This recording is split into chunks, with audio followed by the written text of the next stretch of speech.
cutback for Vasilev, and Lukic! A banger of a strike for Jovan Lukic's first MLS goal!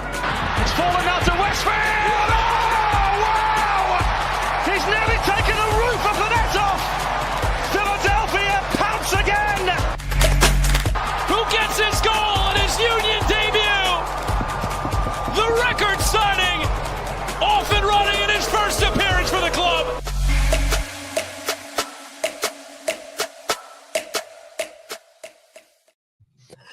Hello and welcome to the Free Kick Podcast. My name is Todd. And no, it is not the result that Union fans would have been looking for, but at the end of the day, it didn't really matter for placement for the Philadelphia Union as they had already locked up first place in the Supporters Shield standings with their 1-0 win over New York City 2 weeks ago, which, man, time flies. We're already 2 weeks removed from that Supporters Shield win against New York City. Now we are heading into playoffs. Philadelphia Union fall last night 2-0 to Charlotte FC, and it's a game that really started off brightly. It could have been the dream start for the Philadelphia Union for Alejandro Bedoya in particular, who potentially made his final MLS regular season start for the Philadelphia Union. More on that in a little bit. But this is a jam-packed show, so I don't want to get too far ahead in the intro. But joining me, as always, is Jose Nunez. Jose, how are you doing? I'm doing okay, Todd. Thank you for having me. More awake and more focused. I've spent the weekend with family out in Chambersburg, past Harrisburg, and it was lovely. It's exactly what we needed. We took the whole family, so all four of us went. Olive stayed with a dog sitter, which was great. But man, what a weird match and what a weird way to end the season, right? It feels like an unbelievable amount of highs, and suddenly, you sort of have a come to earth moment here with this loss that was always going to be difficult to try to sneak away with a point. Never mind all three. So much to talk about, something, or I guess a game that in reality wasn't really going to do anything for Philadelphia except maybe build momentum. So yeah, just intrigued to hear what you feel about it, since we haven't really talked about the game. We've talked about everything else but the game in the last 24 hours. Yeah, absolutely. I think it's a game that Union fans, I feel like, at least reading stuff online, feel pretty indifferent about. It's a game, yeah, obviously the Union coming into this game were building momentum, 3-game winning streak, and obviously that gets snapped with this loss to Charlotte. And yeah, I do wonder. I do believe the Union went for it. I mean, the lineup would tell you that, and I know you and I will get into that here in a little bit, Jose, because I think you and I have a little bit of a differing opinion on the lineup. One thing I would mention is we've only seen the Union go on a 2-game losing streak twice this season. And so this is only a 1-game losing streak. And now the playoffs are a whole new beast. You play the best of 3 and everything. But, if history is anything to go by, usually after the Union lose a game, or at worst 2, which never happens, they go on a pretty big undefeated streak, sometimes a big winning streak. And so if history is anything to go by, this could potentially be exactly what the Philadelphia Union want. You get that loss, and now you just go on this big undefeated streak, and we'll see if that's exactly what the Union do here come playoff time. But like I said, it's a jam-packed show for Jose and I tonight. A whole bunch of news topics since we last talked to you guys 2 weeks ago, and then we'll obviously get into our thoughts on the game. But without further ado, let's get straight into the news.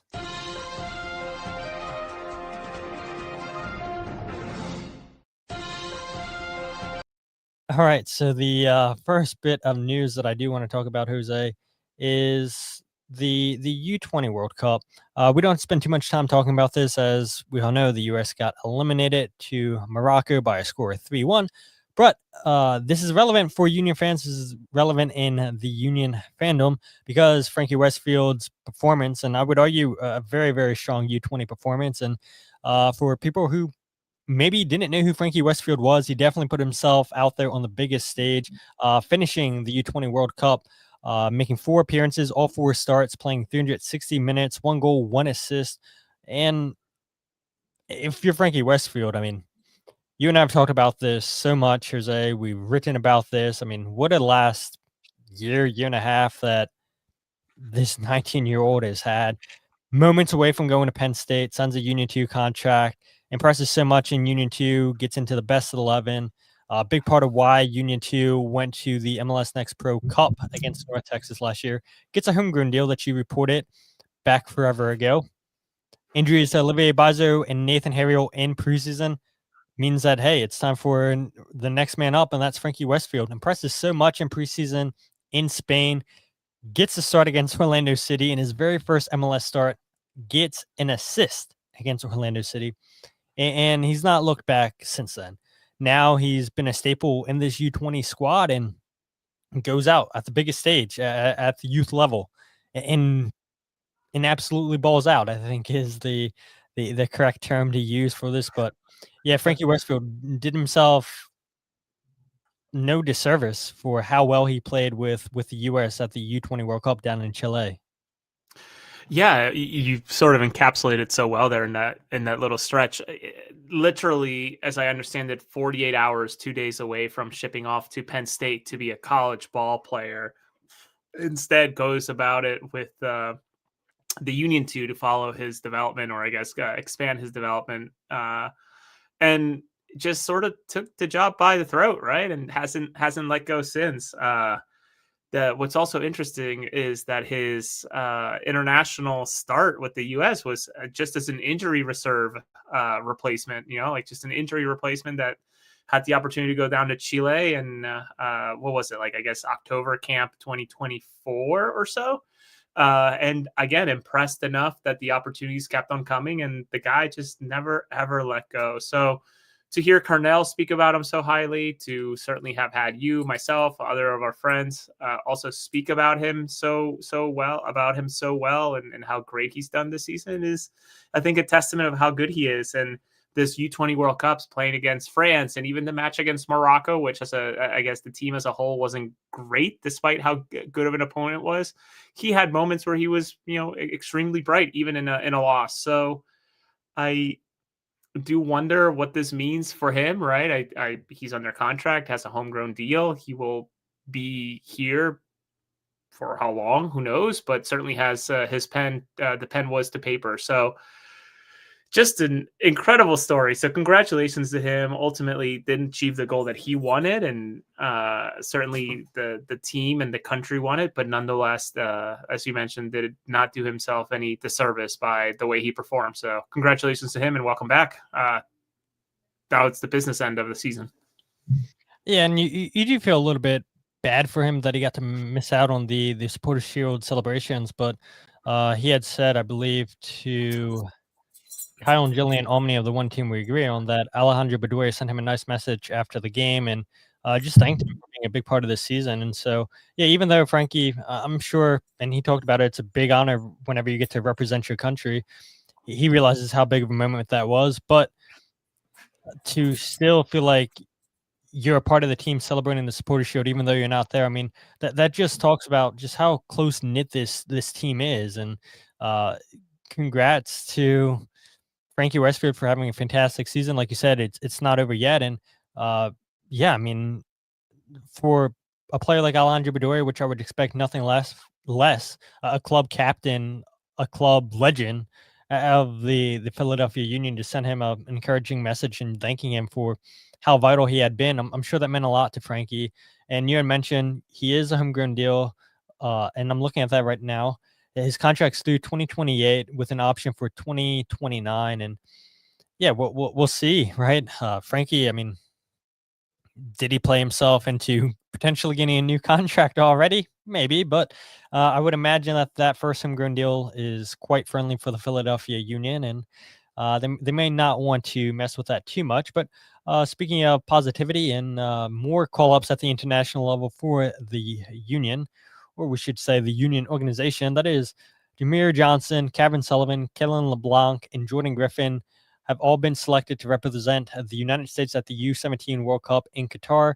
All four of those players have been vital in the success we've seen this season with Union 2, who have defeated FC Cincinnati today by a score of 2-1. Stas Korzeniowski scoring 2 goals for Union 2. And you and I, Jose, were joking about that a little bit before we went on the air, saying, he's sort of filling into that Chris Donovan role that we saw a couple seasons ago when he just can't stop scoring. And he played so well for Union 2, gets a first team deal, Chris Donovan, that is. Now, does that happen this offseason with Styles Korzeniowski? We shall see. I mean, again, I don't want to get too far ahead because there is a playoffs to still be played for the Union, but we do know that the winter shall be pretty big for the Union. A lot of contracts coming up. Will there be potential trades? Will there be potential sales? We shall see. And I look at, a player like Bruno Damiani, who I would imagine that Stas plays pretty similar to, both very vital in the air, both can hold up the ball. Not saying that Stas is the same as Bruno Damiani, but would the Union feel comfortable having that same type of player on the first team roster next season? We shall see. But regardless, these 4 players, Jameer, Kevin, Kellen, and Jordan, vital pieces for Union 2 and are going off with U17s in a couple weeks, if I'm correct, right, Jose? I believe so. I must admit, having been away from the soccer world over the weekend, I think that this coincides with certainly some of the playoffs that Union 2 are going through. And as you mentioned, congratulations to them. Congratulations to Stas for scoring a brace on his playoff debut. And I guess this is maybe this is an interesting conversation, Todd, because think about how many players the Union have drafted, but they didn't really have a place for them. Now with Union 2 being sort of a part of the equation, part of the organization, this is sort of like the perfect landing spot to try out some of these guys and not feel like you have to give them a first team deal like they have had to in the past. So obviously the Union don't have to worry about that for, I guess now two more years, since they traded away all of those picks to Colorado, and more on Colorado later, I'm sure. But yeah, these 4 guys leading out of all the selections for the U17 World Cup, Philadelphia led with 4 players being called up. So again, I think I've stressed that enough on my end. I'm sure you've said it too, Todd, in your content, but I don't think that it's hyperbole or hyperbolic to say that the Union have, over the last certainly 5 years, maybe a little bit more than that, as they've gotten this academy off the ground and certainly producing players, the Union have been instrumental in developing U.S. soccer over the past 5, 6, 7 years, with the amount of players that have come and gone to different camps and ultimately different competitions of some substance. So congratulations to them. Congratulations to the Union. And hopefully they have all 4 have as good of a tournament as Frankie did with the U20s. Absolutely. I'm looking at it here on the Union's website. So the U17 World Cup will take place in Qatar from November 3rd through the 27th.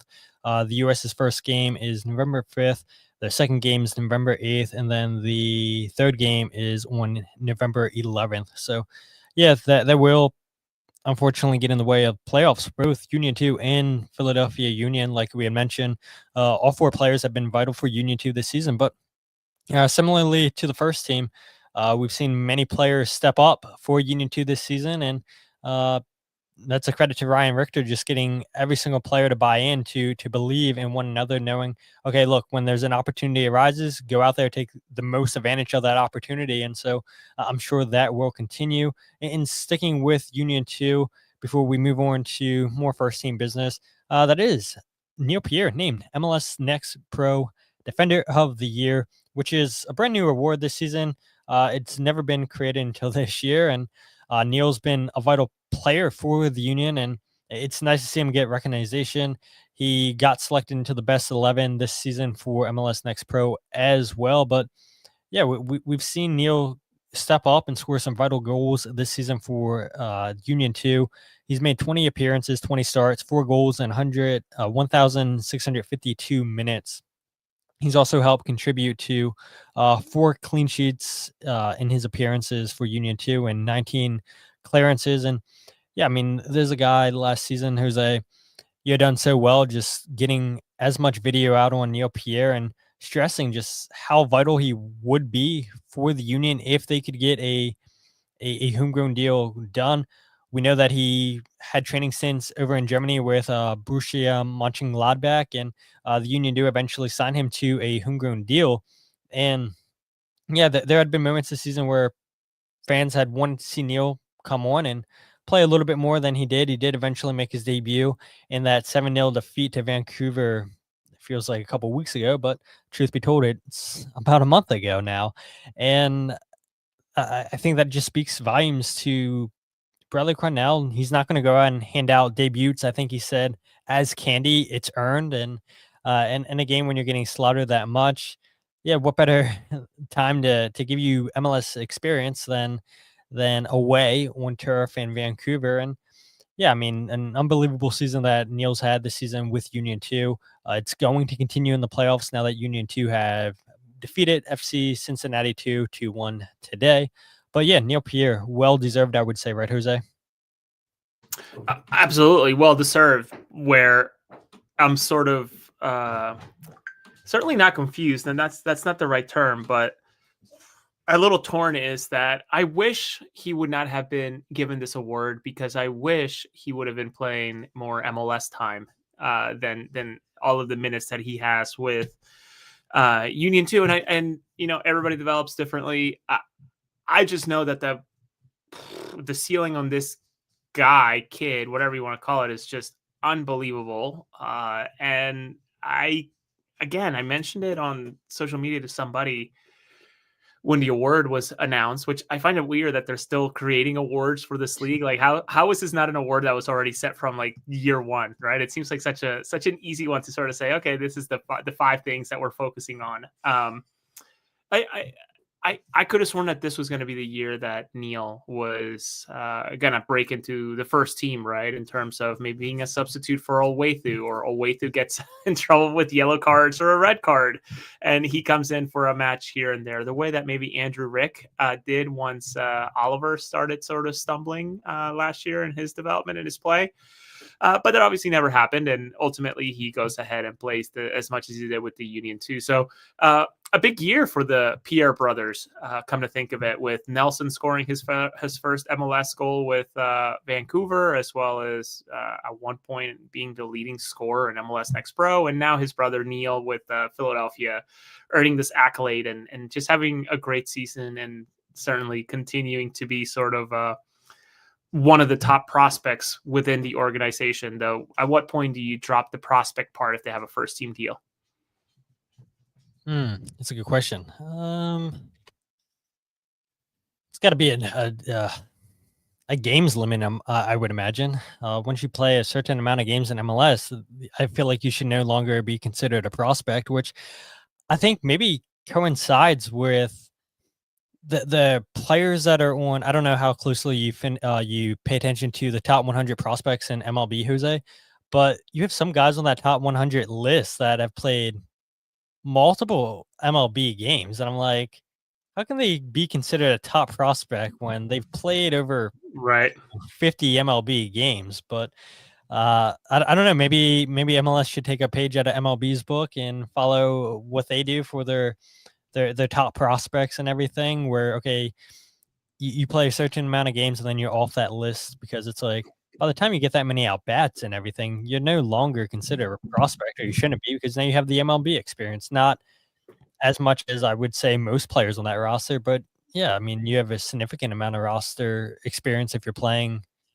weekly, multiple games. So I don't know. I think it's a good question. There should probably be a game limit, and once you hit that, then yeah, you get the prospect tag taken off of you. But yeah, regardless, I mean, congrats to Neil Pierre for earning this, and also big congrats to Quinn Sullivan, Oluwetu Makanya, Frankie Westfield.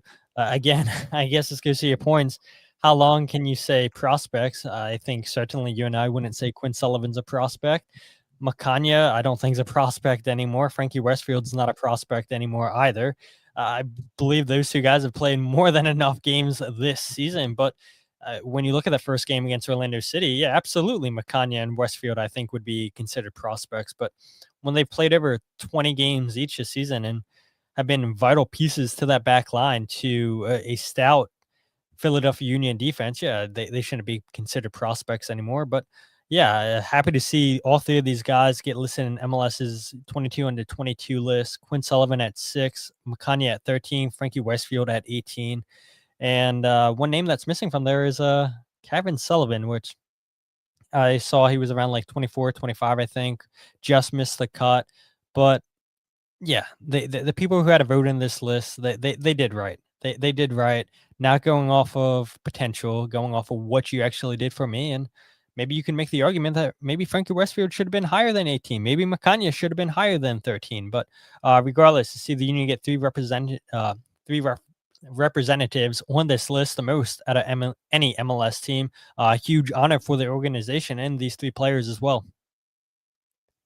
Massive, massive, massive, massive. And it's great to see, right? I mean, some of these names are just incredible. Obed Vargas, Alex Freeman, Toklamati, I'm intrigued about, because if I recall correctly, Frankie Westfield shut the hell down out of that guy in the playoffs last year of MLS Next Pro. So that was interesting. I mean, there's some serious ballers. To see Quinn Sullivan right next to David Martinez from LAFC, he's a baller with Venezuela too. Luca Bombino. So I don't, maybe this is, a covering the Union bias of mine, but, I think Obwethu could be climbing up a little bit. I think Quinn's in the right spot, but certainly Frankie needing to be a lot higher, in my opinion. But then again, I personally didn't get a vote, and that's okay. I'm not asking for one. I am just very, very happy that they made it, and intrigued to see who sort of surfaces next year into this list. Likely some repeats for sure from Philadelphia.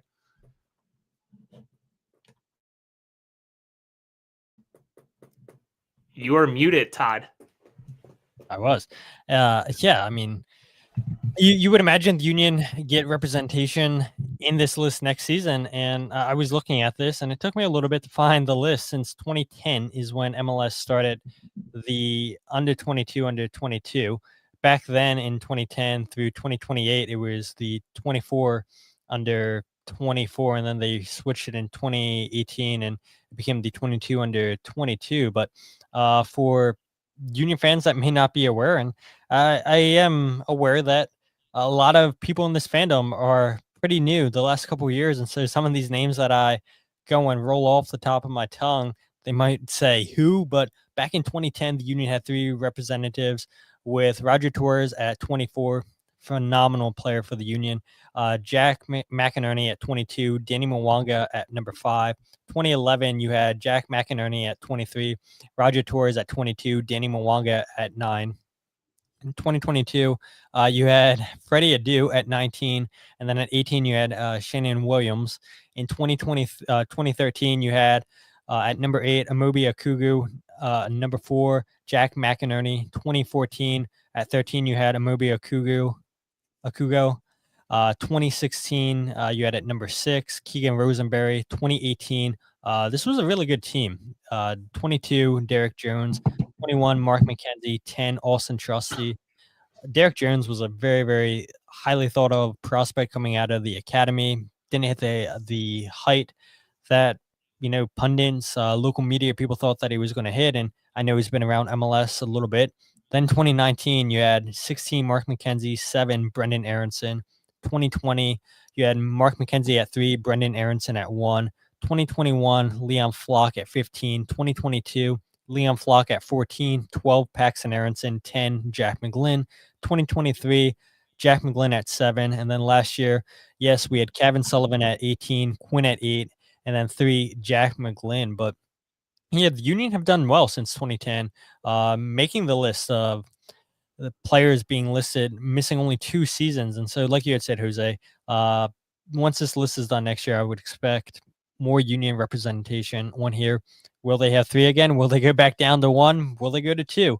We shall see. I would imagine Kevin Sullivan probably gets back on this list next year. I would imagine he plays more minutes for the Union. But yeah, I would be intrigued with more players. Would Neil Pierre crack on this list? Would CJ Olney crack on this list? We shall see. Did the Union go out in the offseason and sign a player that's under 22 and he cracks this list? We shall see. But yeah, I love when MLS does this, recognizes young talent, and to see the Union just be consistent year in, year out, speaks highly of the organization. Yeah, I do see this comment. Bruce sort of took it out of my brain. No Andrew Rick, which is, I think, totally fair considering, he's played what I guess this season 14 appearances, 15 appearances off the top of my head. Certainly didn't crack 20, I don't think. Correct me if I'm wrong. But I think depending on what happens next year, right? What does the transition period looks like between Andre Blake and Andrew Rick? Maybe that's the way that he gets in. But I think someone like Chris Brady certainly deserved. The guy's he's kind of not a great team in Chicago, right? Barely sneaking into the playoffs, but nonetheless, a monster, especially having been part of that pretty good, not great Olympic team last year.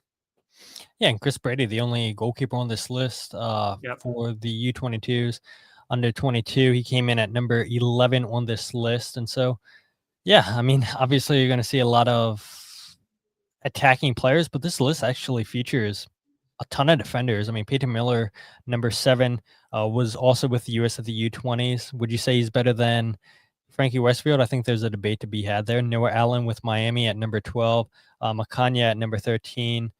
Who else on this list? Bombino was with the 20s, but I don't think he really even played. Yeah, number 9. I completely missed that too. I mean, yeah. So I mean, so many defenders on this list, and glad to see defenders get recognized for how vital they've been to their teams. And yeah, the Union get 2 defenders on this list with McConaughey and Frankie Westfield. But pretty much that's everything I have to say about the U22 under 22 list. Jose, anything else you want to add before we talk about the Charlotte game? Probably a couple of those players will not be here next year, meaning the league, not Philadelphia wise, but like Obed Vargas. I have zero thinking that he'll honestly be in the league next year. Alex Freeman maybe won't be in the league next year. I think Toklamati will stick around. Owen Wolf will stick around. David Martinez, I could see a transfer out as well. He's just that good of a prospect. Which again, is he even considered a prospect considering how good he's been this year for LAFC and obviously this type of recognition. So again, it's a fun exercise to sort of see who these names are, and we get to watch as much as we can, but we can't watch everything. So it's nice to kind of get this collective think tank of names and where they rank. We may not agree, but I appreciate that it's done. Yeah, and you can go ahead and look at this list on I believe I linked it on the freekick.substack.com when I wrote my article about this piece. You can look over the names from 2010 to current that have cracked this list and seen where these players have wound up going in their career. But yeah, I mean, a lot of great throwback names and a lot of players to go ahead and just see how well they've done in their career since they were once on this list. But we'll go ahead and switch topics to Charlotte versus Philadelphia Union last night. As we know, we had mentioned it. Don't have to mention it too many more times, but the Union fall in that game 2-0.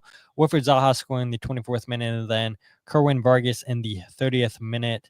I guess we'll get straight into it, right, Jose? I named the show episode this about Alejandro Bedoya possibly making his final regular season start for the Union. I say possibly because he is out of contract after this season, and so will the Union bring him back? I know he had spoken about how he really wants to win MLS Cup. We talked about this last episode, Jose. He said that if they can win MLS Cup, then he can just ride off until the sunset. That sounds like, yeah, Bedoya is really considering retiring. And so many players, I think, in professional sports, they want that perfect ending to their story. Go out a champion. And for a player like Alejandro Bedoya, a player that's given his all here in Philadelphia since 2016, what a better end to his career, his time here in Philadelphia, if he can go out an MLS Cup champion. But he is a two-time a two-time Supporter Shield. Don't give MLS credit for the Supporter Shield. It was started by the fans. The Supporter Shield champion twice, Alejandro Bedoya, 2020 and then this season, 2025. But I guess we can go ahead and transition that into the starting lineup. You had Andre Blake, Nathan Harriel, Jacob Glesnes, Makanya, Kai Wagner, Danley John Jock, Yevon Lukic, Bedoya, Milan Olaski, Bruno Damiani, and Mikel Ua up top. Bedoya, the only change from the team sheet against New York City 2 weeks ago, coming in for Indiana Vasilev. But going back to Bedoya, Jose, if that was his final start for the Philadelphia Union, again, out of contract next season. Told us in the locker room, he wants to ride off to the sunset if he can win MLS Cup. Sounds like he's considering retirement. Don't want to put words in his mouth, but that's what it sounds like to me. 24 appearances this season for the Union in MLS, 9 starts, 1 goal, 1 assist in 740 minutes this season. His performance last night against Charlotte. Are you asking? Are you gonna do a? I thought you're gonna. Yeah, I thought you're gonna do the. I thought you're gonna do the soundbite. Not good. I was like, whoa, that's kind of harsh. But okay. No. I think it was a good start. I think it really was a good start. 45 minutes for Bedoya. Has that chance in the 37th, 38th second of the game. Also has a chance in the 27th minute. I mean, it's crazy. Bedoya could have 2 goals in the first half, and unfortunately, not able to put the ball in the back of the net on either one of those chances. Yeah, that first one was a belter. That's for sure. I actually was sitting at a stadium bleacher watching while we were with family, and my cousin's kid was playing football, and I was in the stands watching soccer, which is kind of comical, just on my phone watching it. Listen. I think it was a perfectly fine performance for Bedoya. And to your point of, is this sort of the end for him? Is this meaning that the final regular season start? Correct me if I'm wrong, Todd, but last year at this point in the season, we had already talked or heard from Bedoya, I should say, multiple times about statistically how impactful he'd been, how good he's been with or how good the team has been while he's on the field versus when he's not. I guess that's called plus and minuses, right? In basketball, he was like really laying it on at this point last year. So it's interesting that that sort of thing hasn't happened. And certainly the comments that he made during the Supporter Shield celebrations, which is, I think, when we got those quotes, or someone got the quotes out of him, how, I don't, maybe I'm putting words in his mouth here, but he said something like, "I'm tired, man. I just want to win this and ride it to the sunset," or something along those lines. Is we played the soundbite last week. We played it last week. So listen to the last week's episode, people, if you want to hear his comments. Yeah, so I think this might have been it. I don't in terms of regular season performances, I think he would love to start every single match in the playoffs. Obviously, that's not likely to happen in terms of now, the matches count more than ever in this season. I guess US Open Cup as well. But yeah, I'm happy that he got that last start. I almost wish he would have played longer, to be completely honest with you, but I know that turf is difficult out in Charlotte, and I know a good friend of the show, Mark Kelkenberg, was there watching, and yeah, he could have had 2 goals and probably done a little more damage with an assist here and there. So perfectly fine start, but I'm eager to chat with you about the starting lineup, because I could have sworn there was going to be more rotation to it, and maybe I'm still thinking in the Jim Curtin life or the way of life of 60 minutes is basically a whole match for some of these guys, right? When it comes to minutes and in terms of the toll on their bodies, where did Danley really need to play 78? Why didn't he come off at the 55th, 60th minute? That type of thing. Why did Kai really even play that entire match? Why not bring in Mbaizo and cobble together a lineup? So eager to hear your thoughts on it all. I think you're probably far happier with it than I am. Yeah, I saw you commenting on people, and you might have put your own post out there saying that you had hoped for rotation. If you were the coach, you would have rotated the squad. Like we had said, Andre Blake in goal, Nathan Harriel, Jacob Glesnes, Makanya, Wagner started in the back line, Danley John Jock, Ivan Lukic as the 2 6s, Bedoya and Milan Aloski as the 2 10s, Bruno Damiani and Mikel Ua up top. And I think this was the right decision for Carnell. I think minus Bedoya, you put in Vasilev, who, by the way, I think had a really good game last night for the Union coming off the bench, and for fans. And I don't think there is any question should Vasilev be starting, especially with Quinn Sullivan out for the season with an ACL injury. But you watch Vasilev come on at halftime, takes 3 shots on the night, 24 out of 27 passes completed, created 2 chances last night. We know what he brings defensively for the Union, recovering balls, tackling, all that jazz. but he's a player that's just so smart, right? And attacking the space. And so many times on this podcast, I've complained about, oh, he's too slow. He slows down the play and everything. He holds on to the ball too long. But he is a smart, clever player. He knows the spaces, the half spaces to attack and everything. He always seems to find himself in the right position at the right time. And I do think that that was a smart substitution bringing on Indy at halftime. He did bring new energy to this team, and we'll get into the second half performance compared to the first half. Night and day difference, in my opinion, for the Union. But I just think with 2 weeks since the Union last played, with playoffs coming up, you've gotta start your strongest team as possible. I know the Union scrimmaged a little semi-scrimmage last week or 2 weeks ago, sorry, against Union 2, and it was a little bit makeshift lineup for both teams and everything with players away on international duty, what have you. But yeah, this game doesn't really matter in terms of results for the Union, where they wind up in the table, but you want to just continue that rhythm. You want to build momentum. And I think that's exactly what you got. And you saw more positivity from the Union, more attacking opportunities in the second half than you did the first. And so because of that, I think this was good man management by Bradley Cornell, going with his best starting 11 minus Indiana Vasilov. And I do believe this will probably be the starting 11, the first game, whether it be against Chicago or Orlando City, for all those who are unaware.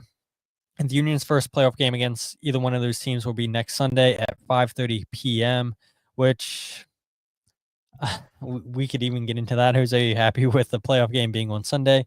I know we have a topic later on who we would rather see the Union face, Orlando City or Chicago, so maybe we save that for that. But yeah, I think for me, the biggest thing was getting your best 11 out there, getting them the minutes, and getting them back into a rhythm as the meaningful games of the playoff start here in a week.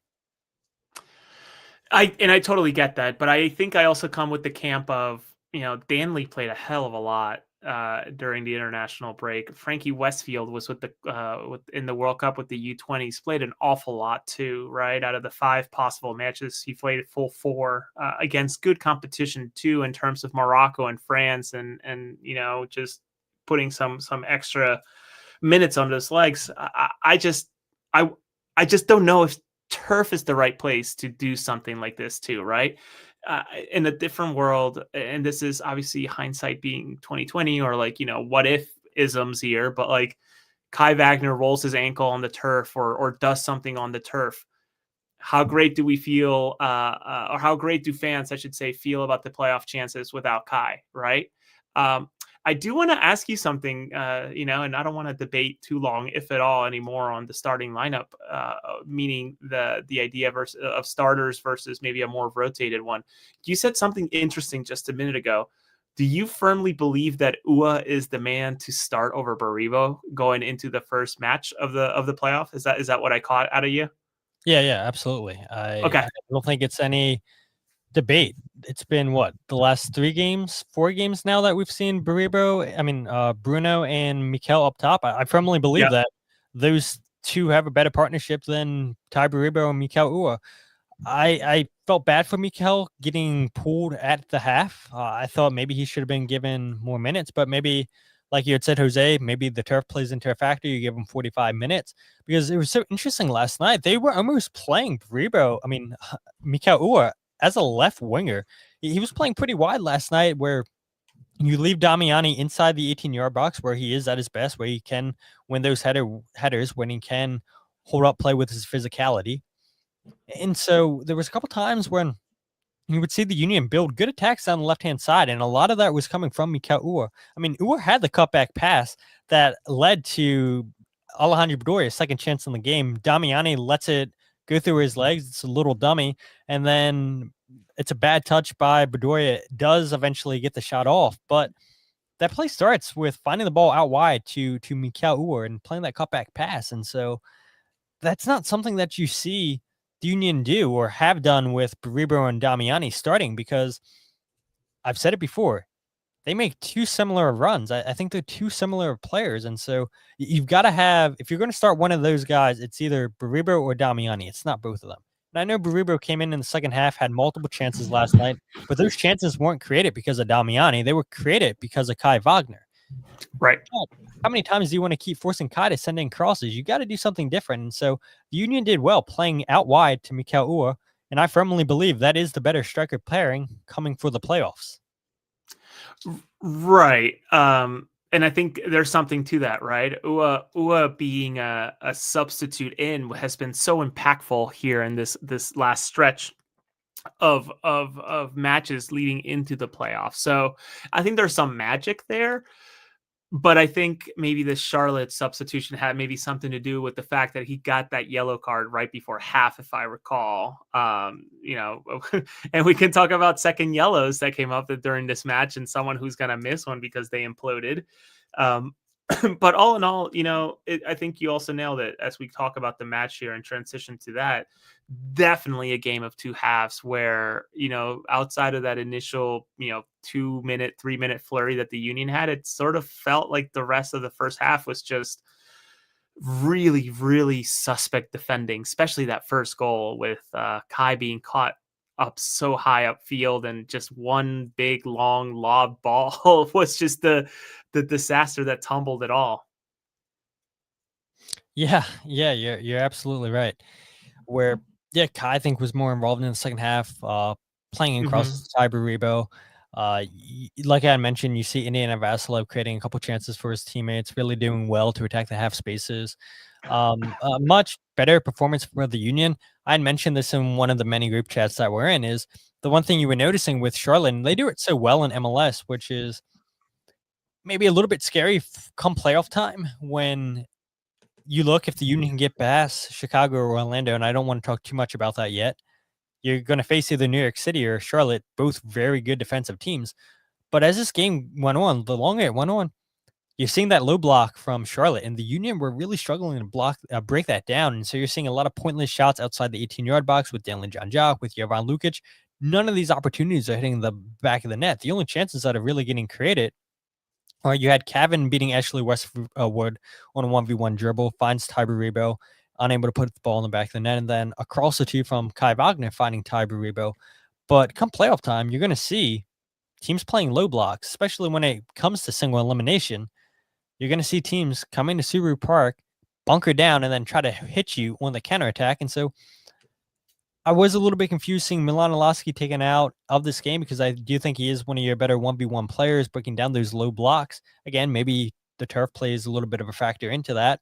I do want to play a clip here, though, on Bedoya, on Cornell, talking about Bedoya's performance and then the reason why he made the changes that he did.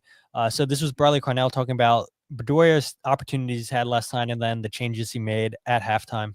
Ali gets a chance very early on with a cutback, and normally he finishes those, after his cup of tea in the morning. So I think, it's just unfortunate. And on the turf, we know, and we had to distribute the minutes amongst everybody here today pretty much. And happy everybody got a run, happy everybody got minutes, just to stay sharp. Just got to make sure we're looking after our bodies. I know Jovan on the turf, it's never easy to cover the ground he does and feel something. Then we had to, with all the cautions, make sure that, we treat Danley in the right way, because if he gets a red card or a double yellow, then it's a suspension in the playoffs. The same thing with Nate.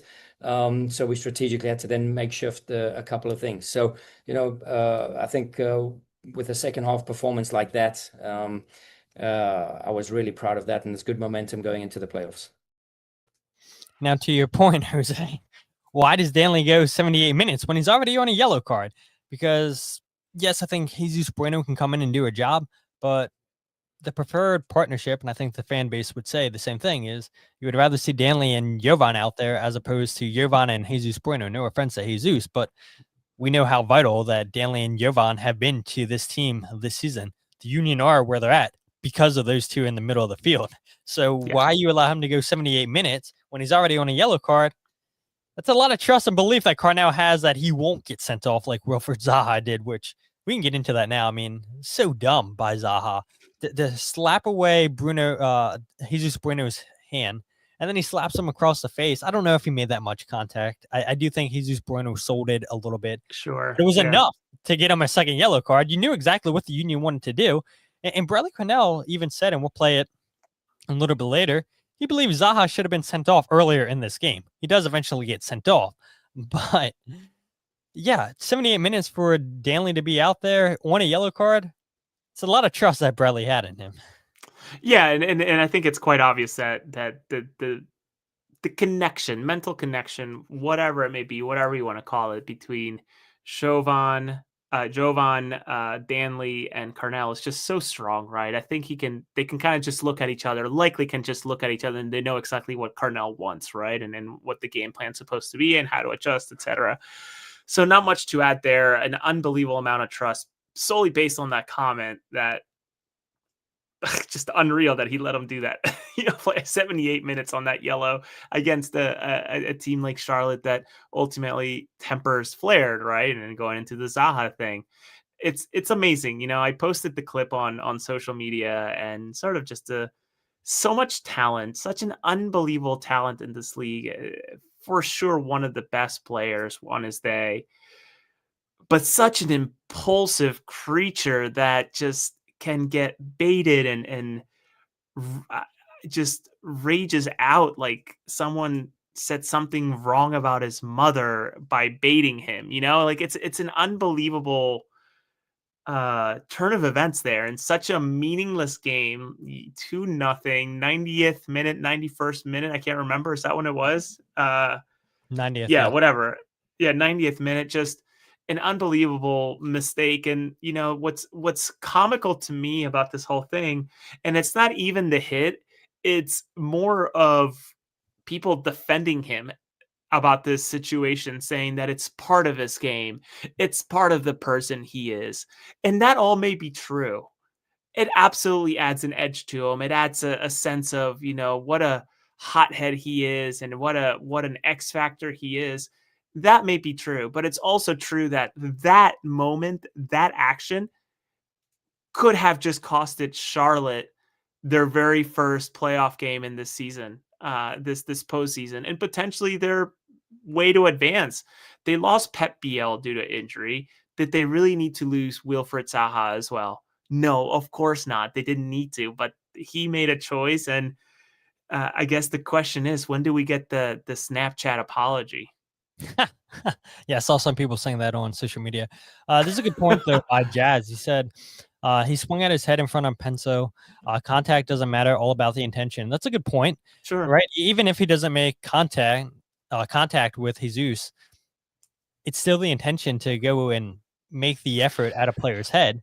And so even if he doesn't make that much contact, yeah, I think Jazz has a point that because he does it in front of the referee, because he makes a swipe for his head, I think that's enough to warrant a second yellow card.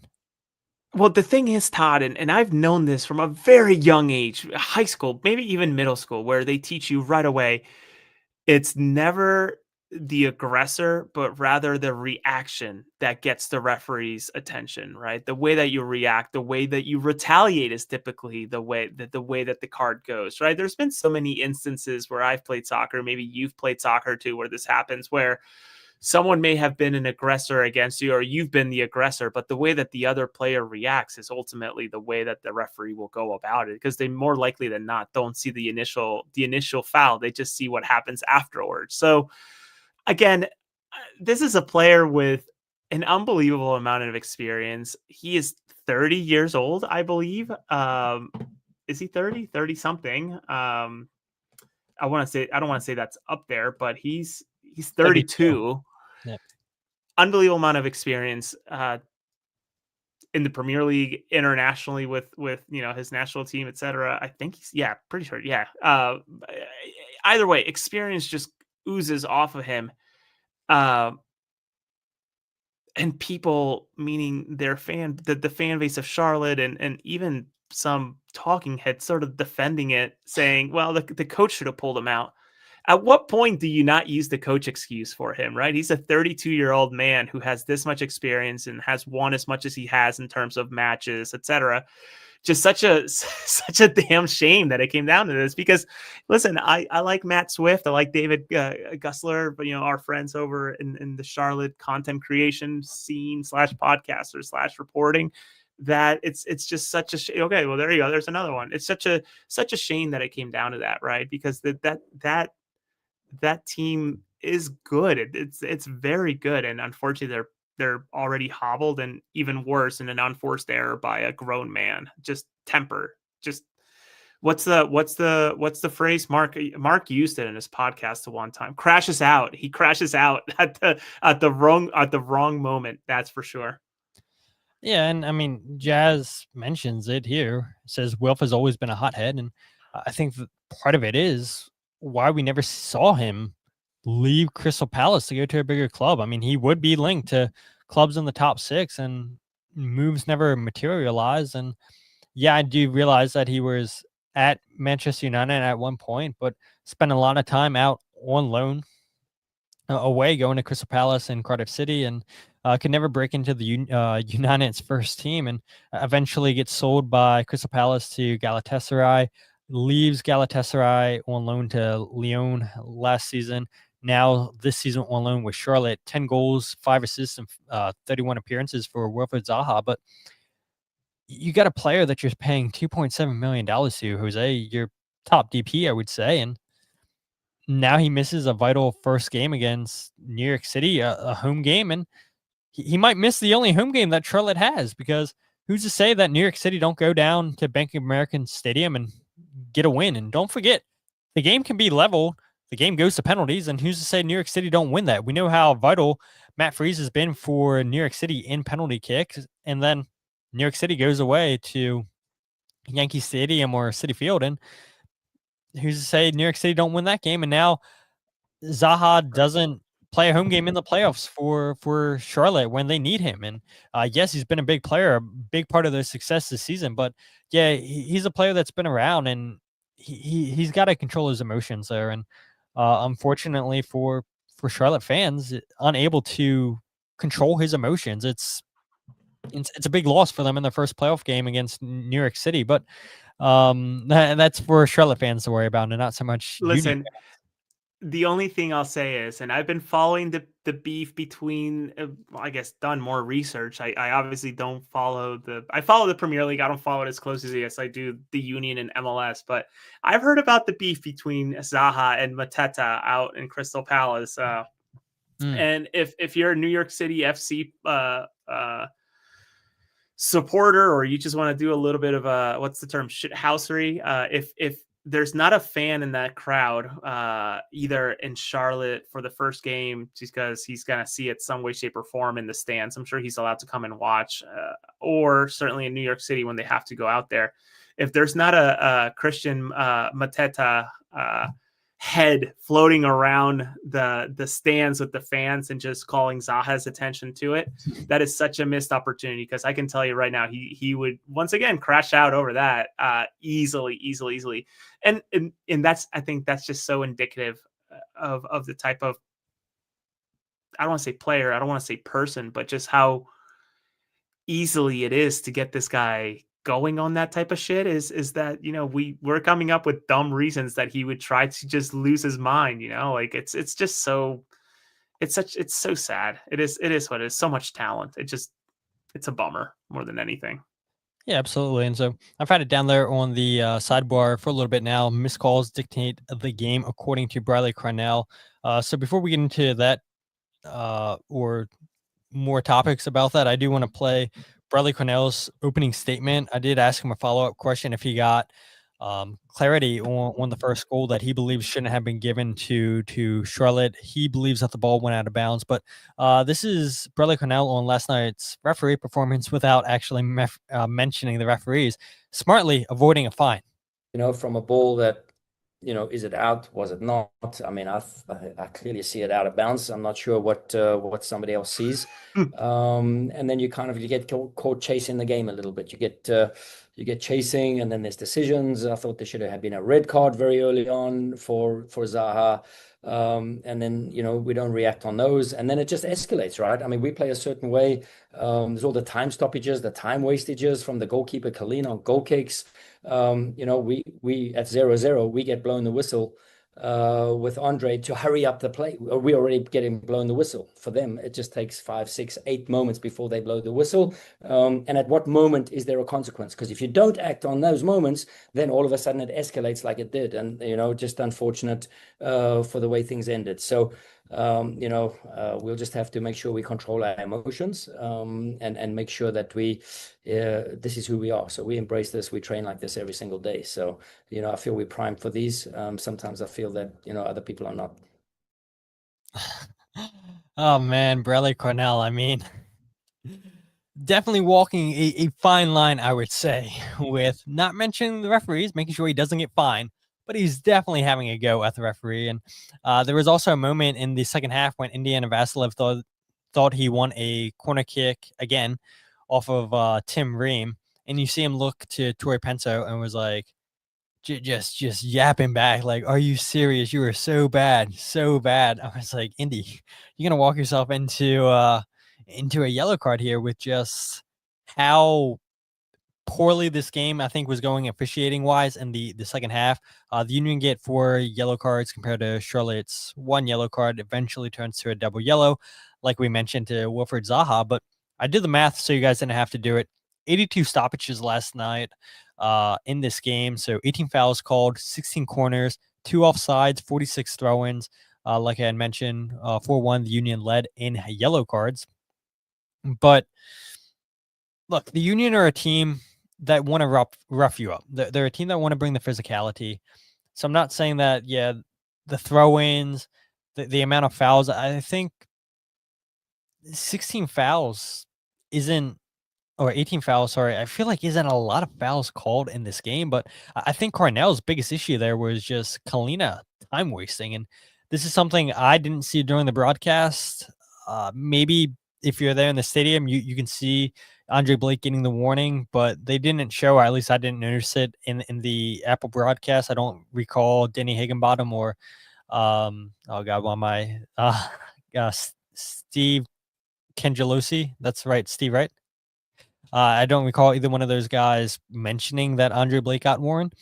So, yeah, I mean, I think that's probably Bradley Cornell's biggest gripe there is Kalina's time wasting, and Andre Blake, they're already blowing the whistle when the game's tied 0-0. So, I thought it was interesting hearing Bradley Cornell saying that, he believes that first goal shouldn't have counted. He believes that the ball went out of bounds. That's why you see Kai Wagner and Makanya called out of position. But that's why you're also taught at a young age to play until the whistle's blown, right, Jose?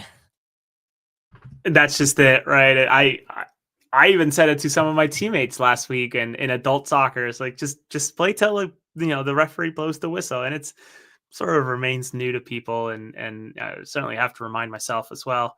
Not much else to add. I think it's lazy to blame the referee, but I think watching this game, it was one of those.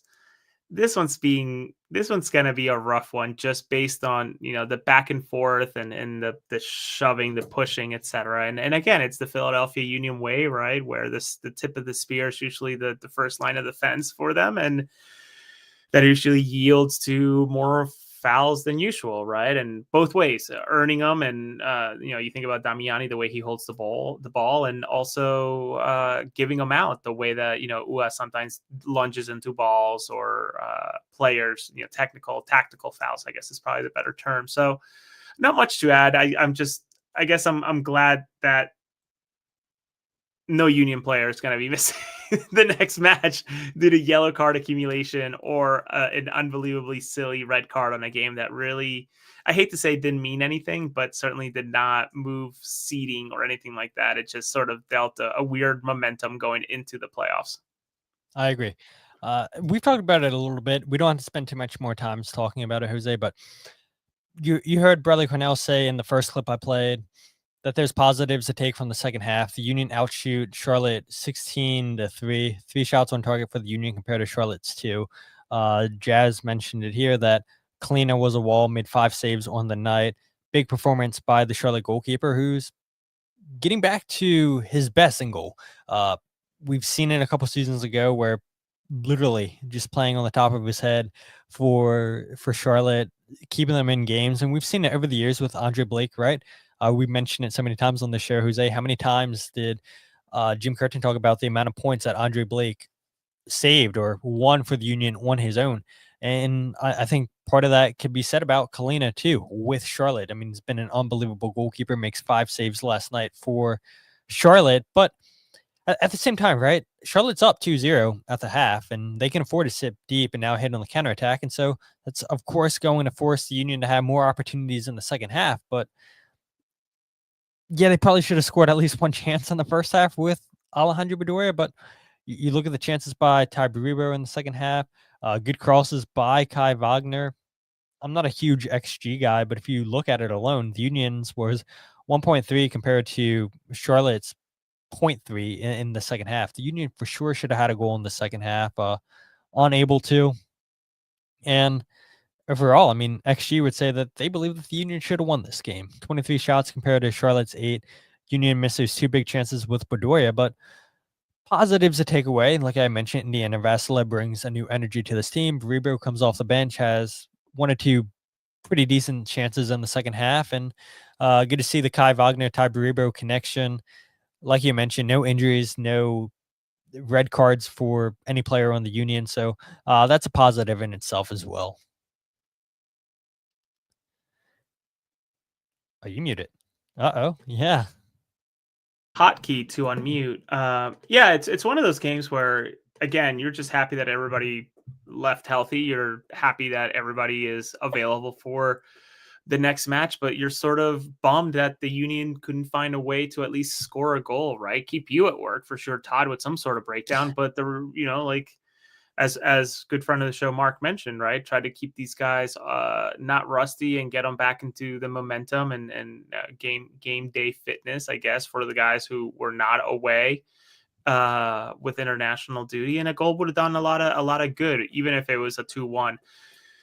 Unfortunately, they couldn't finish it despite the just absolute incredible second half that they displayed, and Kalina sort of playing the way that George Marks did that one game for them before being released. So yeah, I wonder what the preparation looks like for the next match, because I think I'm just ready to forget about this one. There's not much else to take out of this. I know Bradley will say that there is, but the reality is that they lost the match, they came back home healthy, and that's probably the best part of it all. Healthy and everybody eligible.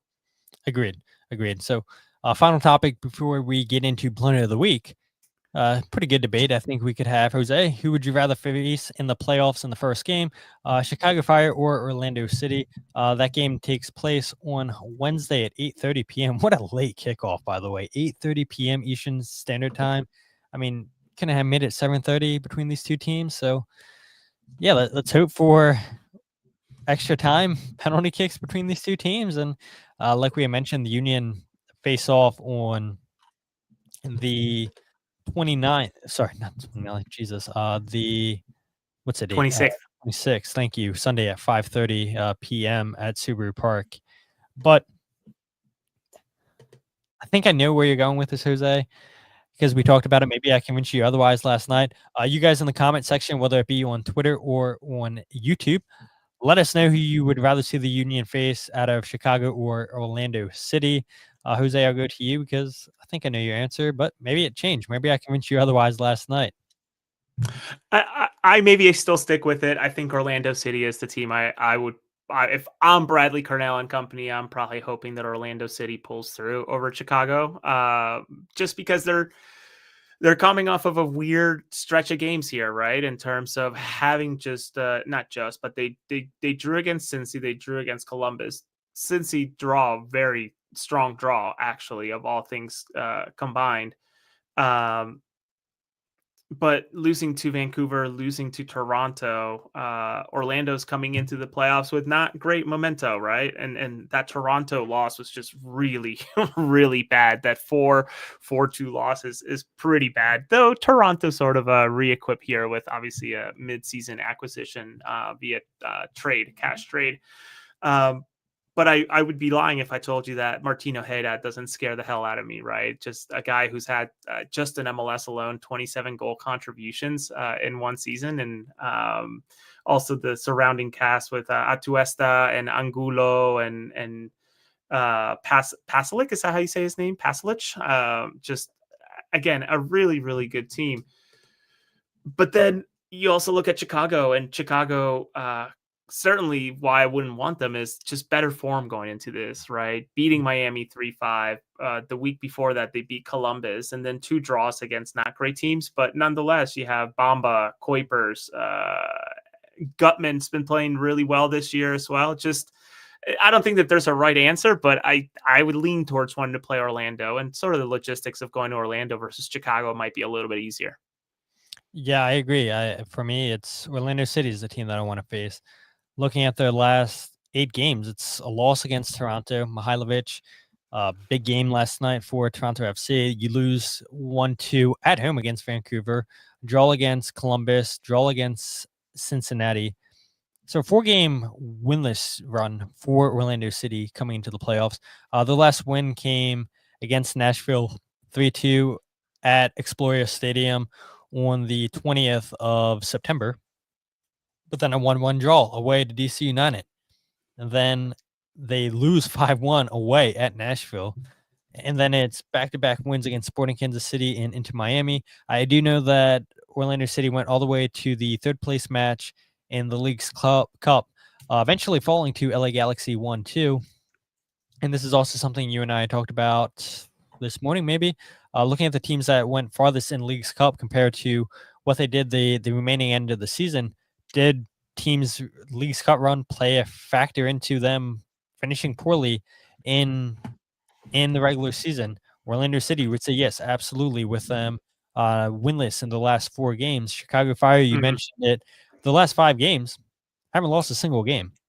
Draw against New England, draw against Toronto, win against Inter Miami, which helped the Union clinch the Supporters Shield. They beat Columbus at home 2-0, and then they beat Minnesota United away.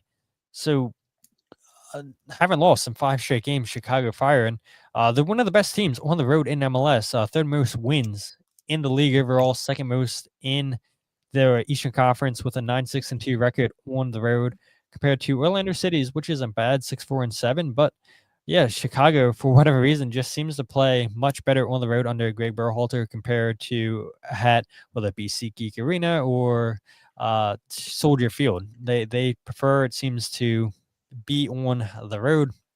I do know the Union beat Chicago a couple weeks ago, or I don't know, a couple months ago, 4-0 at Subaru Park, which was a little bit of a shocker in my opinion, knowing that Chicago's been one of the best teams on the road.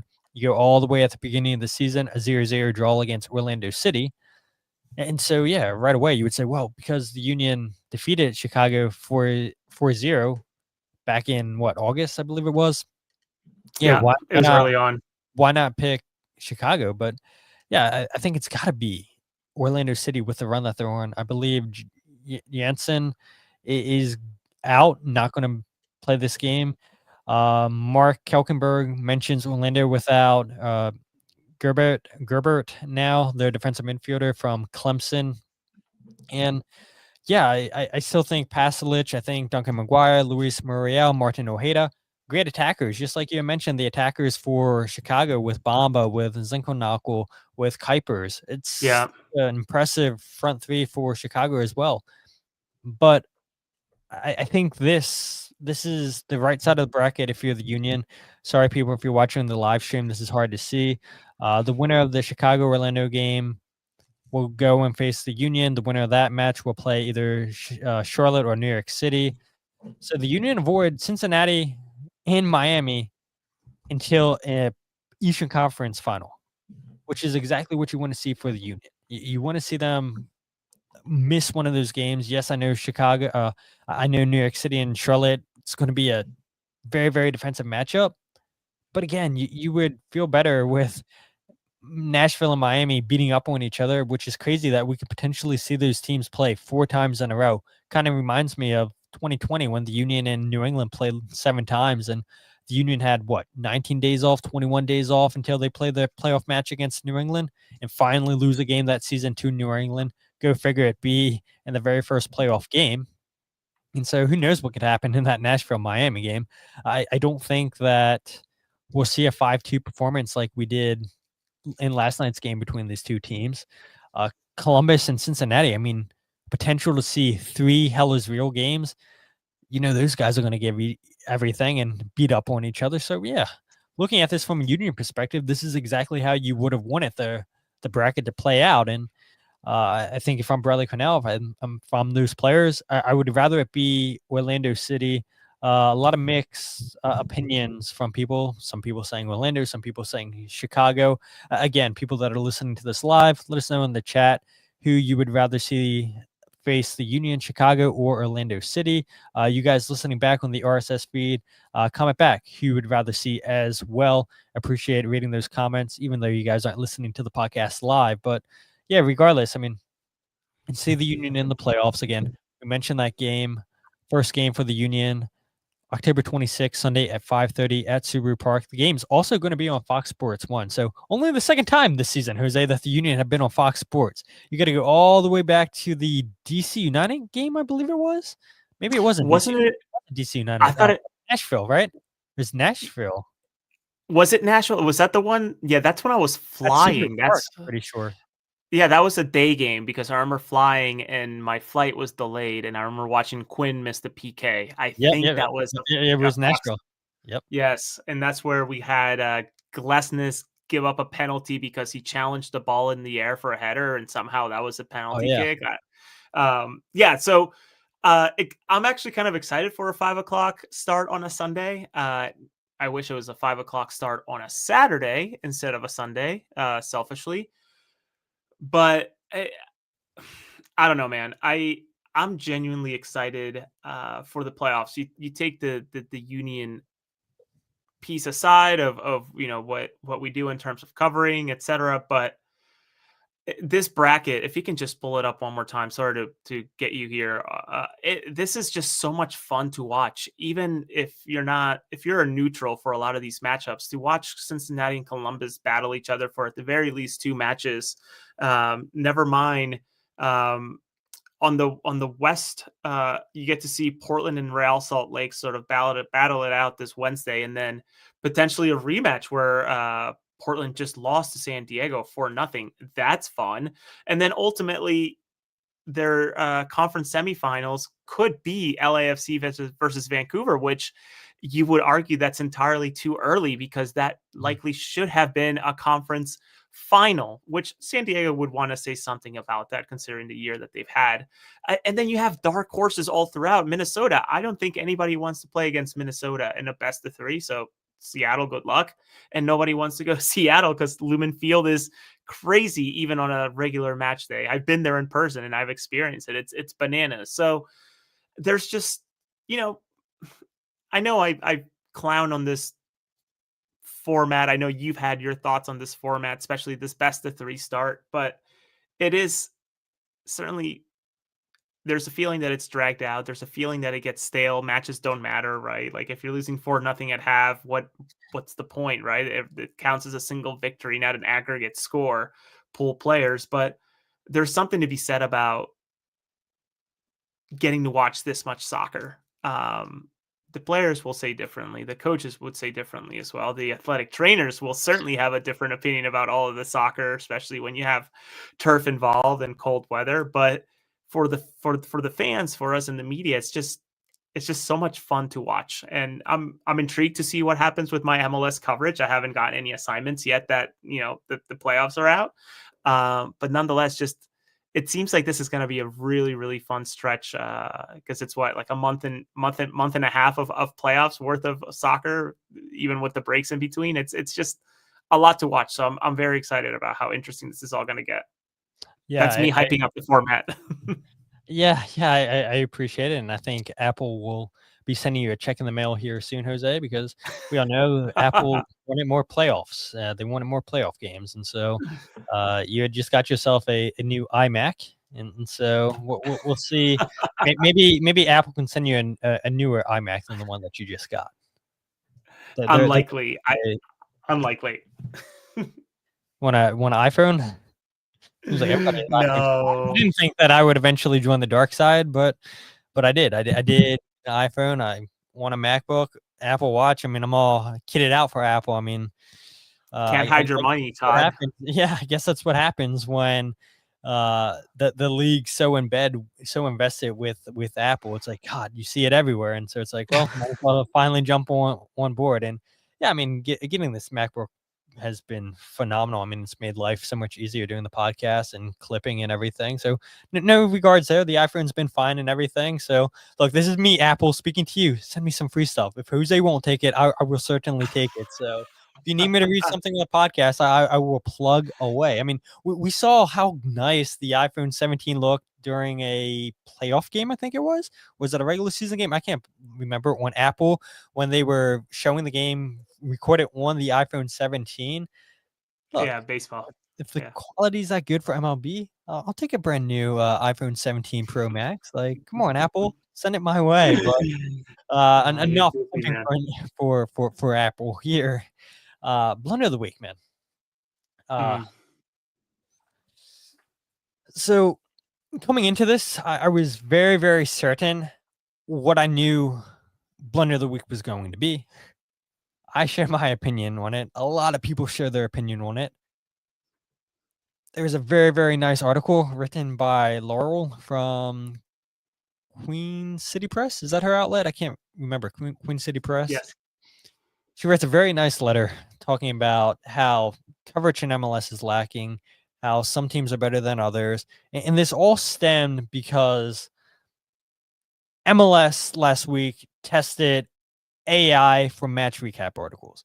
I'll be honest. I knew MLS does the match reactions, which you and a whole bunch of other people write, Jose. You guys do phenomenal work. I did not know that MLS still writes match recap articles until this was brought to my attention that, hey, look, MLS is trying AI for this. A lot of mistakes in the AI, a lot of humanless emotion. I get everybody be upset about this. I was upset about this because this is taking away potential writers that are looking for a job to write. And now you're being replaced by AI. And that's the world we live in now, right? Is you can't hide from it. AI is here and you got to learn how to adapt to it, embrace to it. And then there are certain things I think AI should be doing, certain things that it shouldn't. Writing is one of those I don't think AI should be doing. So I was very convinced that blunder of the week should go to MLS for testing out AI. But then in last night's Colorado Rapids LAFC game, this really, really bothered me. Chris Armas, the head coach for Colorado Rapids, gave a totally unprofessional response to Matt Pollard, the Burgundy Wave.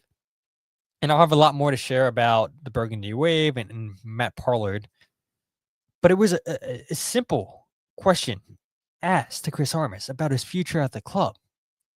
And the way that Chris responds to this is just totally unprofessional. And so for you guys who haven't seen this response in the question on social media in last night's press conference after Colorado Rapids drew against LAFC, probably should have won this game. They gave up a late game tying goal. Now they missed the playoffs because of it. Chris Armas upset, as he should be. But that's still no excuse for this response that he gave to Matt Pollard. Chris, now with the season over and the team not making the playoffs, you've been generally positive. Matt, we didn't make the playoffs. The Colorado Rapids missed the playoffs, yes. Yeah, thank you. Always good to you remind me of this stuff. Yeah, good. Yeah, what you got? With the season ending and now knowing the conclusion of that, where do you think this leaves in terms of your tenure with the club and possibly coming back? Thank you. Well, I'm not sure what you're going to put out there, Matt, because it's always from you guys and what your outlet. It's always negative. It's always poking holes in the team. It's attacking the coaching. I'm not sure where you're going to go with what you do. You do what you do, and not sure many people read it, but I don't appreciate all the negativity you've given us over the months and even, quite honestly, the few years. So have fun with this one that we didn't make the playoffs. But, yeah, my future with the team, listen, it's fresh, just ended. We'll have discussions with leadership and continue some discussions. That's all I can say for now. Just totally uncalled for. So totally uncalled for from Chris Armas, whose contract's up after the end of the season. And so because of that, I mean, nobody can debate, right? That is a great contender for blunder of the week. Not good. Yeah, not good. No, not good at all. And where to start? Broken knee, Wave, Matt Pollard. Look, I went out to Colorado 2 years ago. If I'm not mistaken, Jose, you've also been to Dick's Sporting Goods Park. You went for a Leagues Cup game, I believe it was. I went for an MLS game between Colorado and the Philadelphia Union. And that press box was dead. One of the deadest I have been around in MLS. I know deadest isn't a word. But to go after Matt Pollard, Burgundy Wave, the most consistent coverage of the Colorado Rapids for years and years and years. To go after him for a simple question, a real good, honest question to ask. And to flip out on him like that and say, oh, no, you give bad coverage. You're always bashing the team. You're bashing me, blah, blah, blah, blah. Well, look, I saw this before we came on the podcast, Jose, before we went live. Somebody had shared this article from September 12th from Matt Pollard. Says, Chris Armas has been a shining example of how to coach the Rapids from a human perspective. He has been a great person to interview and get to know throughout the season and continues to be a great person. Posted on September 12th, 2025. What about that is negative, Jose? What about that is negative? Nothing. The fact that, wait, can you pull that up again? The fact that they use great persons twice in the same sentence. Yeah. I'm being a total dork, but no, I listen, go on. I have thoughts about this. Just let it all out. Look, there's people I know in the Rapids organization that I want to do well. I want to succeed. I like their jerseys. I like Dick's Sporting Goods Park. Sure. But there are some people in the organization that I think are long overdue that shouldn't have jobs anymore in that organization. I think Chris Armas just lucks into jobs. I don't think he should have a head coaching job in MLS, go back to being an assistant coach, whatever it may be. I saw there was people on social media talking about, oh, well, he used to be an assistant coach at Manchester United. So yeah, that means it's going to be a great fit in MLS. No, not at all, man. I mean, being an assistant coach under Ralph Ragnick, I believe Manchester United are still in the dark days. He lucked into that assistant spot at Manchester United because Ragnick being involved with the Red Bull system, with Armas being involved in the Red Bull system. And what has he done? What has he done that's been positive for Colorado Rapids? They make the playoffs last year, but then they absolutely implode in the second half of the season and miss the playoffs. And so the only journalist, the only outlet that is consistent, that isn't counting the Denver Post, you have those comments to say to Matt Pollard. If I was the Colorado organization, I would be reaching out, and maybe they have. I would be reaching out to Matt Pollard. I would be reaching out to Burgundy Wave and offering an apology. Because an organization that gets barely any media coverage, let alone your big outlets. I mean, you have the Denver Post, but that's it. Nobody else in that town. The radio host, which, look, we know the fight in Philadelphia. We want the radio people talking more about the Union when they do those stupid Twitter polls. They never list the Union as an option. People want them to talk about them on the radio. The Union have a partnership with 97.5, but they refuse to talk about them on the radio. So we get that fight of having the local stations, whether it be the news or the radio, wanting them to cover the team. They do not get that in Colorado. And so the only outlet that you get, everybody that's doing this as a second job, freelance, and you treat your most consistent outlet, your most consistent beat reporter this way, just totally unexcusable. That's everything I have, Jose. Yeah, I I often, and I think you appreciate this about me, Todd, or at least you've led on to tell me as much, is that I always try to see both sides of the equation here, right? In terms of where's Chris coming from, Matt's perspective, and maybe even a third perspective, us as bystanders, just literally watching it, right? I get that it was an emotional night for Chris. I get that it was honestly probably a I think it was a perfectly fine question, even the way it was worded to Chris on, what does your future look like? Obviously, you haven't made the playoffs, etc. Uh, it was totally fair, and we can talk about fair questions as of late that coaches have gotten that have maybe responded better to that type of thing. But I continue to lean towards the side of it's a little rich for the leader or one of the leaders of this organization that has been sort of how long what year did Chris start with the Rapids? Was it 2023 or was it 2024? Last year, 2024. Okay, they made the playoffs last year, 50 points, seventh place, right? Now we're also talking about a playoff format that just probably allows way too many teams, as you've signaled, Todd. You feel about the playoff format? 23, Go sorry. ahead. 23. 23. Okay. Even better. More.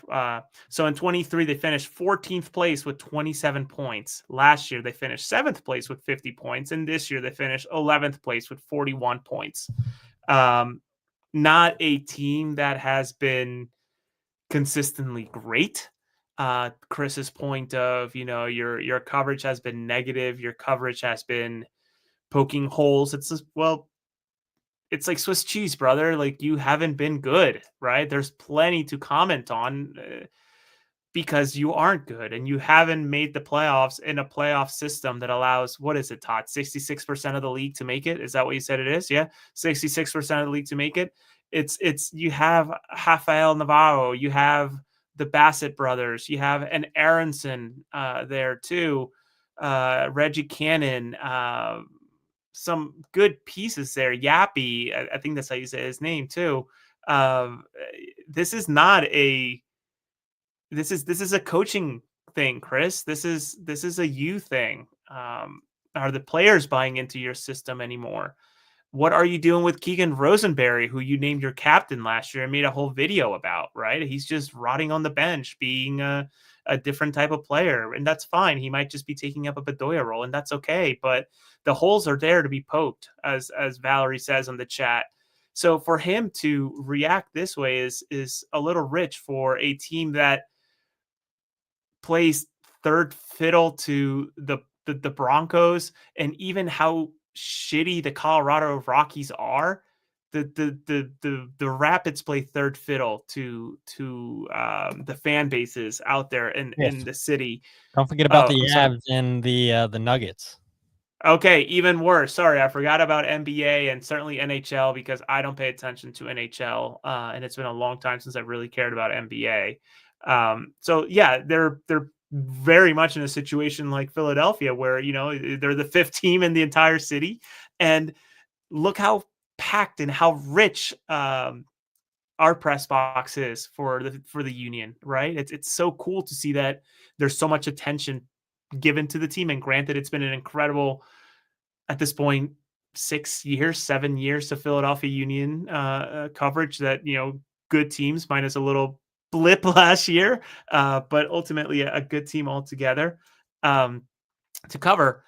But for Chris to act that way is just so weird. And I know that there's people defending him, and that's fine. I think that's where reasonable minds can differ, and that's okay. But I guess I'm jumping on ESPN on Tuesday to talk about it with Glenn Davis at 6 o'clock, 7 o'clock in the afternoon on Tuesday. So be tuned for that. We'll see what that's all about. I don't know that it has to be to the extent of an apology. And I say this as someone, Todd, and you know this, and I know friends in the chat know this. I've had coaches come up to me and tell me that they don't like my coverage. I've had head coaches come up and tell me that they don't appreciate the way that I write about certain things, but they don't do it in front of a live camera and a live microphone. They've pulled me aside to have these conversations. They've done it in, I won't even say secrecy, I think just decency. Do not try to embarrass me in front of my peers. Do not, and embarrass is not even the right word. I know I'm going off here, but like they haven't done it in such a way that it just looks so poor for them and puts Matt in such a weird situation. Because I guarantee you that even though Matt, I feel, is on the right on this, did not want any of this attention for this. I bet you he wishes that all the attention he's getting today is not for Chris's response to his question, but rather the article he put out today, or the preview that the Burgundy Wave put out 2 days ago for this match, or what's going to come forward here with player and roster decisions. Unfortunately, all the attention's going to this idiotic answer from this guy who is emotional after a match. It's just so frustrating to me. You know, it's a guy who, yeah, he might be making money from the Patreon, but the reality is he's probably spending far more money doing it than he is making it. So I don't know, man. I think we talk about how this league sometimes feels like it's too big for its own underwear. And I think this is a perfect example of, you know, this is a reminder that the league still needs to resettle. And I'm all for coaches and people challenging me, challenging you, challenging us as press. That's healthy. Just do it in a healthy way, not in the middle of a press conference with a hot mic. That's where I end on that. Yeah, I agree with you. And one other thing that I was reminded of is in 2026, Denver finally gets their NWSL team, Denver Summit. And I guarantee you they're start to get more fans at their stadium than Colorado Rapids will. I mean, it's an organization that I feel like's been in turmoil for years and years and years, doesn't really have an idea which way they want to go. And then you go out here and you bash. You're leader of the club, Chris Armas, bashes your only local independent coverage that you've had consistently over the years. And again, you and I know this. I mean, people in the chat know this. Majority of people, not only in Philadelphia Union's press box, but all over MLS.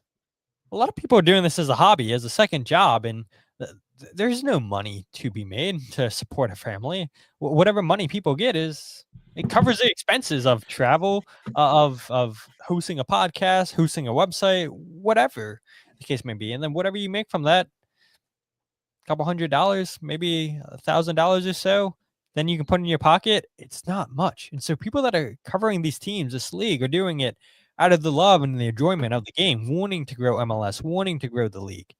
And so some of these PR teams, I think they're completely out of line. Some of these head coaches are completely out of line with how they treat the media. And like you said, Jose, to especially go on a hot mic and to do it like Chris Armas did. Because last night, I don't know, and this is the last thing I'll say about this, but last night in the press conference with Briley Cornell, in his opening statement, I know I played about a minute clip.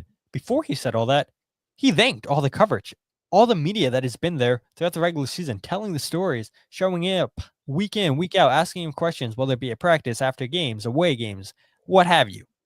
He was appreciative of the media telling these stories. Why can't more coaches take a page out of Bradley Cornell's book? And if I'm not mistaken, Chris and Bradley Cornell were at Red Bulls at the same time, right? So Bradley Cornell learns one thing at the Red Bulls and Chris Armas learns something completely different. It's like, show some respect. And that's not what Chris Armas did last night after Colorado Rapids once again miss the playoffs. But that's pretty much it for tonight's show. And now we're 33 in. I told you guys, jam-packed show. Lots to talk about with Jose tonight. All you guys that have tuned in, I appreciate you guys. You guys have been wonderful. Questions, lots of great comments. And you guys, I tell you guys this every single week, you guys are what makes this show, which, before we go ahead and plug away, I do want to make one comment. I was like, do I want to do this at the beginning of the show? Do I want to do this at the end of the show? Well, because we always have more people listening towards the end than we do when we first start doing the podcast. We saved it till the end. And Chris Armas, maybe he wants to know what our numbers look like with articles that we write, Jose, with listeners on the podcast. If that's something he's curious about, like he was with the Burgundy Wave, I'll go ahead and share that information since he seems to be a numbers guy. But you guys have seen Jose and I work with each other a lot over the months, especially in the offseason. Every single week we were giving you guys content. Jose and I definitely are going to be collaborating a lot more in the future. We're definitely going to be making our coverage into what you guys expect. And so if you guys have been around since the OG days of the podcast, way back when I was covering the Premier League, the Champions League, I was doing that show with another co-host. Lasted about a year and a half, whatever the case may be. And then I had been doing the show ever since on my own with no official co-host. Well, you guys have been so kind in your comments to Jose and I. Anytime Jose's appeared onto the show, I've thoroughly enjoyed having Jose on the show. So yeah, Jose joining on board as an official co-host of the Free Kick Podcast. Finally, a two-man operation here. We'll be collaborating on other projects and everything. So super excited to be working more hand in hand with Jose. Officially having him come on board to be a part of the Free Kick Podcast. And yeah, I mean, you guys are going to continue to get the same coverage that you got from us on the podcast. We'll see in terms of articles and whatnot that come out. I know Jose is going to be sharing goals breakdown videos, the podcast, what have you, on his Substack. A lot of you guys subscribe to him over there, which I know he's very, very grateful for. But yeah, it's great to finally have another official co-host and somebody that I know that's as passionate about soccer in America, growing the sport in America, passionate about giving the Philadelphia Union the coverage that they deserve. So yeah, really, really excited to have Jose join on board. And yeah, you guys are going to continue to have the fantastic coverage that we've given you guys since we've been co-hosting with each other. And now I guess it's official. Not that you guys didn't have any idea before, because I'm sure you guys did. But yeah, super excited to work more closely with Jose. Yeah, and honestly, I don't think that anything's really going to change. I still remain, close with and continue to collaborate on pre and post match shows with Mike because I love working with Mike. He's the one who brought me into this world. Him and Dave will continue to do that. I think that's where my love and I continue to work with AAT Sports will remain. They've given me awesome opportunities, and I'm certainly on board for that. And Mike does a great job in writing and presenting and hosting, so that will continue. I think where this is going to be great is where it's. I think more often than not, this is probably fair to share, Todd. More often than not, you're texting. He's like, "Hey, do you want to hop on, or are you busy with your family?" It's like, well, I wish I would have known earlier. Well, now I know earlier, right? For future ones, we're like, hey, and Todd can still carry the show on his own if I'm not available. Or we have a slew of friends that you all know that are going to hop on and be part of this. It'll just be more than likely a third chair that joins as we carry out the show. Or frankly, if 3 is too many, 2 is certainly the right amount for company. So I'm excited. I'm excited to get more involved. I think my life is slowing down a little bit now that some of my fall travel is done and I'm going into the winter here and remaining at home. So find myself with maybe a little bit more time to do this later in the evening. So, and again, I don't really know that anything changes because we did so much in the off season and certainly have done so much together with AAT Sports and certainly with you, the one team we agree on, etc. We've just been social butterflies. So for this, it's more kind of like, okay, like the expectation is that I'll be on. And if I'm not, it'll feel like a little rare, if that makes sense, more than just a treat that people get from time to time. Yeah, I think that's a pretty fair way to go ahead and explain it. So now we're 38 minutes into the podcast. You guys know what to expect with Jose and I, but good. I mean, if people aren't following Jose, where can people follow you on social media? At Jose R. Nunes 91.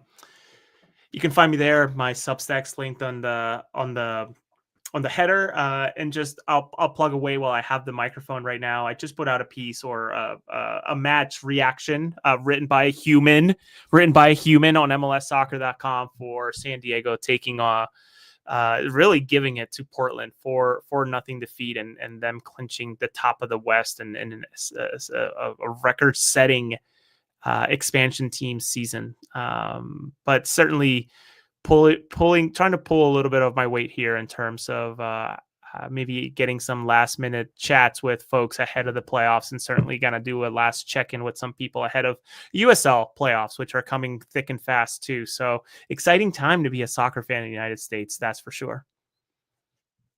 Yeah, absolutely. And if you guys aren't following the podcast on Twitter, Instagram, or Facebook, follow at Free Kick Pod.